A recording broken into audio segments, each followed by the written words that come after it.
Hey everyone, and welcome back to another deeply practical edition of The Explainer. Today we are tackling a topic that literally affects every single one of us, yet it's something we rarely pause to really analyze. We're asking the big question: what does it actually mean to grow up? And listen, I don't mean just getting older or having a mortgage. I mean stepping into the person you are truly meant to be.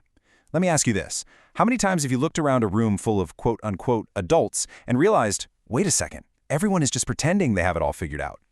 It's a super common feeling, right? Today we are going to explore the incredibly empowering and, sometimes really challenging journey of transitioning from just living reactively to stepping into intentional adulthood.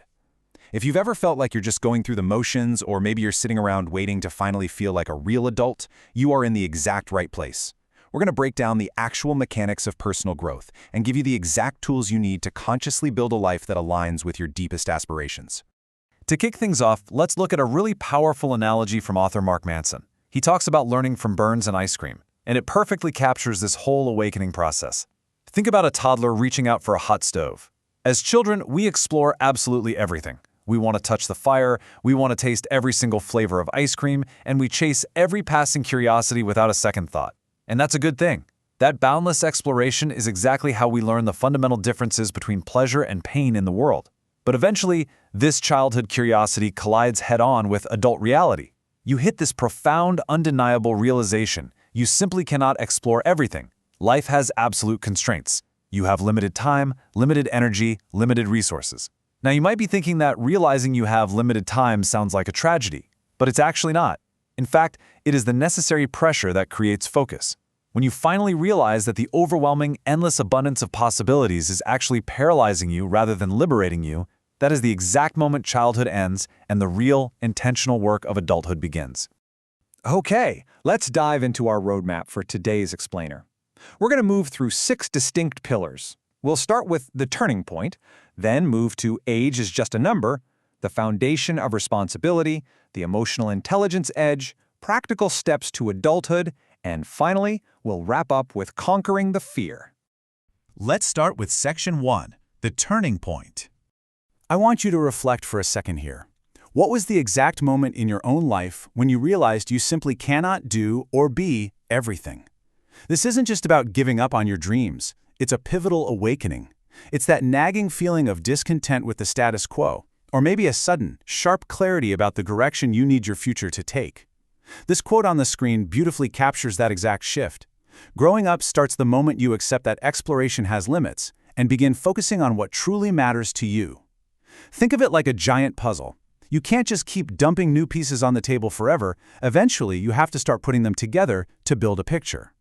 This is the shift from a paralyzing abundance of choices to purposeful cultivation. Maturity is really about choosing depth over breadth. It's quality over quantity, meaning over endless novelty. You aren't giving up discovery, you are just channeling it into the few, highly specific areas that align with your deepest, most authentic values. It's that profound moment when you recognize that the endless dabbling of your youth simply doesn't serve the long-term vision you have for your future.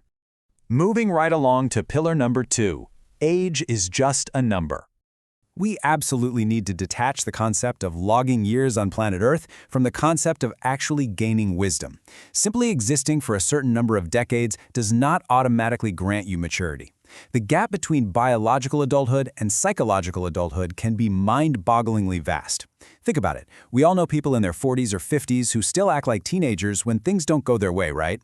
And conversely, we've all met 25-year-olds who carry themselves with remarkable, grounded wisdom. Biological adulthood is literally just determined by your birth certificate. You just have to survive to get it. But true psychological adulthood, now that is an actively developed skill set. It requires building intense self-awareness, learning to manage your complex emotions effectively, and taking absolute, uncompromising ownership of your life's direction. It is a daily, deliberate choice you have to make, not a biological guarantee. But what happens if you just decide to coast? What if you just put it off? Well, refusing to mature extracts a massive, heavy toll. I want to warn you about what we call the comfortable prison of immaturity. At first glance, avoiding growth feels incredibly safe because, hey, there are no real expectations on you.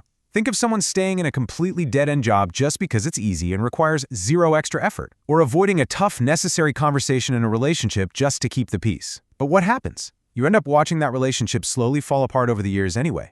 Eventually, that comfortable prison leads to a direct path of profound stagnation. Relationships fail, incredible life-changing opportunities just pass you by, and you find yourself repeating the exact same painful mistakes over and over again. Life is going to demand more from you eventually, and avoiding that call to growth virtually guarantees a life of entirely avoidable struggles.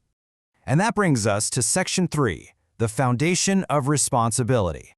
If you want to know the absolute bedrock concept of the entire adult experience, this is it. Taking charge of your actions isn't just some boring chore. Responsibility is the true currency of respect, trust, and opportunity in both your personal and professional life. So let's systematically break down what this actually looks like in practice. There are 3 core pillars we need to look at here. First up, planning and foresight. Real adults think ahead. They prepare for outcomes rather than just constantly reacting to whatever life decides to throw at them. Second, accountability without deflection. When things go sideways, and they will, you acknowledge your role. No excuses, no pointing fingers at external factors. And third, active problem solving. Instead of just crossing your fingers and hoping your issues magically disappear, mature individuals actively seek out solutions and pull lessons from their setbacks. Make no mistake, active problem solving is the ultimate separator between amateurs and professionals. It is a total, fundamental shift from a reactive mindset to a proactive one. Let's ground this abstract concept with a real-world example. Imagine for a second you miss a crucial deadline at work. We've all been there. The immature response, the easy way out, is to play the blame game. You shrug and blame the terrible traffic, your spotty internet connection, or your teammates dropping the ball. But the mature response, the one that actually builds genuine credibility, it looks entirely different. You acknowledge the miss head-on, explain exactly what broke down in your personal process, and then, crucially, you outline the specific steps you are going to take to ensure it never happens again. Do you notice the difference there? The counterintuitive truth here is that admitting failure maturely actually increases your reputation. The second approach builds immense, unbreakable trust and respect from your peers, even while you are standing right in the middle of a failure. Which leads right into Section 4, the emotional intelligence edge. So the crucial point here is that this is the hidden, wildly powerful advantage of adulthood. Research consistently shows time and time again that emotional intelligence drastically outperforms mere IQ when it comes to predicting leadership success, teamwork, and overall relationship satisfaction. Emotional maturity is basically the ability to understand and manage the highly complex emotional landscape of human interaction. It's prioritizing considered, thoughtful responses over quick, impulsive reactions. Think about it. Emotional immaturity, like exploding in anger or sulking silently when you're hurt, creates this massive wake of damaged relationships behind you. It isolates you. People learn they simply can't trust you with their vulnerabilities. But emotionally mature individuals, they express themselves calmly and constructively, which literally turns potential friction into stronger, more authentic bonds. So how do we actually develop this superpower? We do it through a concept called emotional granularity. First, you have to name your emotions daily. Stop just saying you feel good or bad. Those are too broad. Are you feeling anxious? Are you feeling proud? Are you overwhelmed? Labeling the specific emotion gives you control over it. Second, use I feel statements. Instead of attacking your partner or coworker with "you make me feel," switch it up. Use I feel X when Y happens because Z. And here is exactly why this works so well. Saying "you make me feel" actually triggers an immediate biological defensive response in the other person's brain. Framing it from your own perspective disarms that defensiveness immediately. And third, listen actively. Validate the other person's feelings, even if you completely disagree with their conclusions. Transforming your vague feelings into precise, communicative insights is an absolute game changer for literally every relationship you have. Let's move to Section 5, practical steps to adulthood. All right, we are officially moving out of the theory zone and into daily execution. This is where the rubber meets the road, bridging the gap between knowing what's good for you and actually shaping your future. And let me tell you, everything starts with values. Take a look at this table. Many of us operate in the first state with unclear values, where our decisions just feel totally random and we are incredibly easily swayed by whatever the people around us think. Then, some of us graduate to having identified values. We know what matters to us, but our actions are wildly inconsistent. And let me be real with you, operating in this middle stage is exhausting. It creates immense inner turmoil to constantly know what the right thing to do is, but continually fail to do it. The ultimate goal of adulthood is that third state, living your values. This is where your daily choices align strictly with your core beliefs, creating incredible, unshakable integrity. The key difference here is between simply inheriting values from your parents or your culture and actively choosing the values that resonate with your true, authentic self, even when they conflict and force you to make really tough decisions. I want to empower you to apply this right now with a quick micro-workshop. We call it the Values Discovery Exercise. I challenge you to actually do this with me right now. Don't just sit there and listen. Participate. Hit pause on this explainer if you need to. Step 1. Write down your top 3 core values right now. Just the first 3 that come to mind. Things like creativity, integrity, loyalty, or family. Step 2. Reflect on 3 recent major decisions you've made in your life. Step 3. Now, check for alignment. Did those recent decisions actually support the stated values you just wrote down, or did they contradict them? Step 4. Identify exactly where the gaps exist and commit today to closing them. Doing this simple 5-minute exercise instantly clarifies your life's direction and highlights exactly where you are out of alignment with who you want to be. And hey, living out those values requires a healthy vessel to do it in.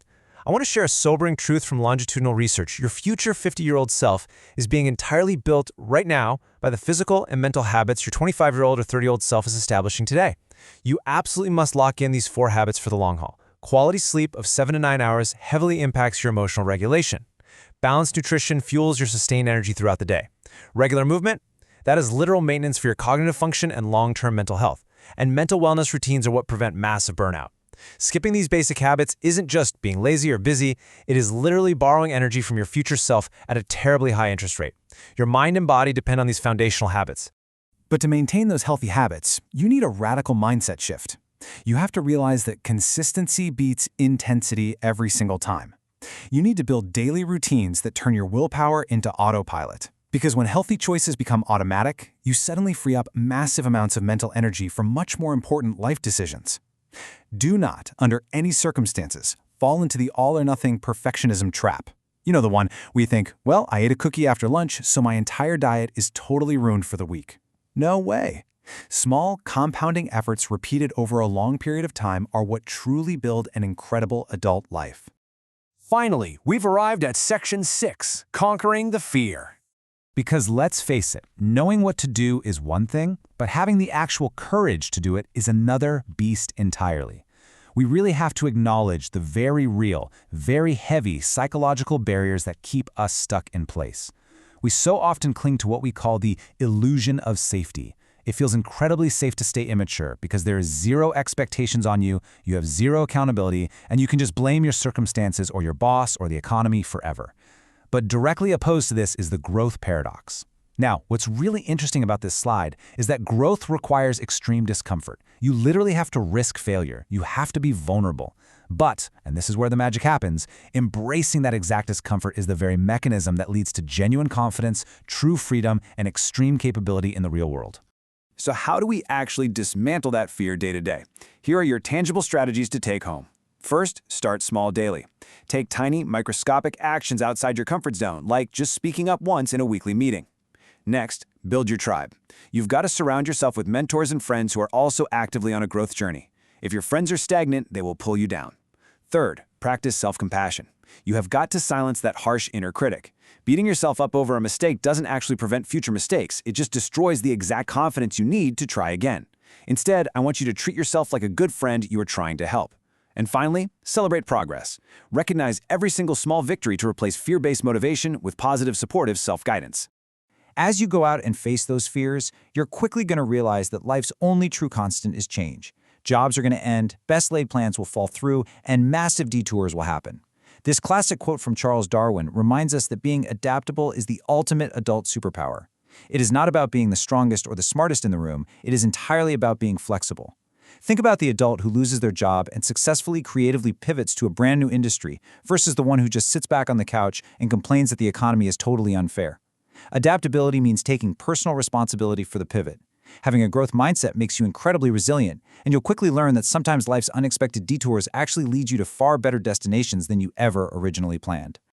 As you finally step up into your true, authentic self, I really want you to remember that true maturity isn't about flawlessness. It is absolutely not about never making a mistake again.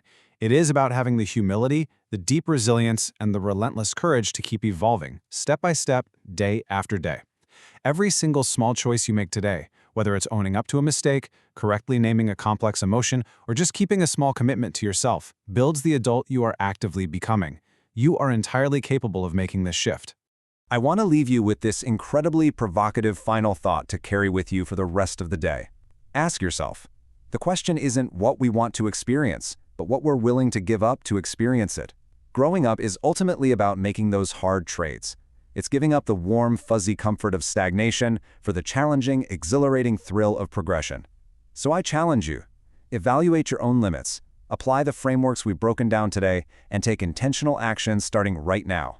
Thank you so much for joining me on this explainer today. Focused learners, keep growing, keep evolving, and I will see you next time.